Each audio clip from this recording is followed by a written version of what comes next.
بەکارهێنانی سۆشیال میدیا بە سەلامەتی. سۆشیال میدیا ئەپلیکیشن و پلاتفۆرمی دیجیتاڵین کە دەتوانیت وێنە و ڤیدیۆ و نامە لەگەڵ هاوڕێیان و کەسانی دیکەتە هاوبەش بکەیت. هەندێک نمونەی سۆشیال میدیا بریتیە لە فەیسبوک، ئینستاگرام، تیکتۆک، تویتەر، سناپچات. لە کاتێکدا سۆشیال میدیا دەتوانێت خۆش و بەسوود بێت، بەڵام مەترسیەکانی سەلامەتیشی هەیە.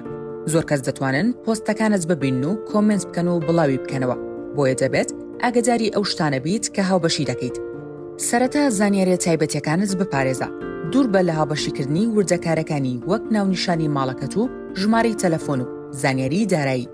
لەبیرت بێت هاوبەشیکردنی زانیاری کەمتر سەلامەتترە. دواتر ڕەخسنەکانی تایبەتمەندی خۆت ڕێک بخە.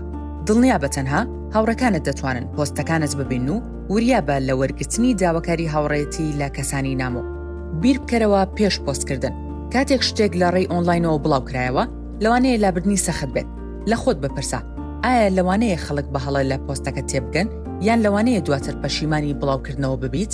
ئاگاداری نامە یان لینکە گومان لێکراوەکان بە. زۆر جار فێڵبازەکان سۆشیال میدیا بەکاردەهێنن بۆ فێڵکردن لە خەڵک بۆ هاوبەشیکردنی زانیاری کەسی یان پارە. لە کۆتاییدا هەر ناوەڕۆکێک یان بەکارهێنەرێکی نەگونجاو راپۆرت و بلۆگ بکە. زۆربەی پلاتفۆرمەکانی سۆشیال میدیا ئامرازیان هەیە بۆ پاراستنی سەلامەتی تۆ.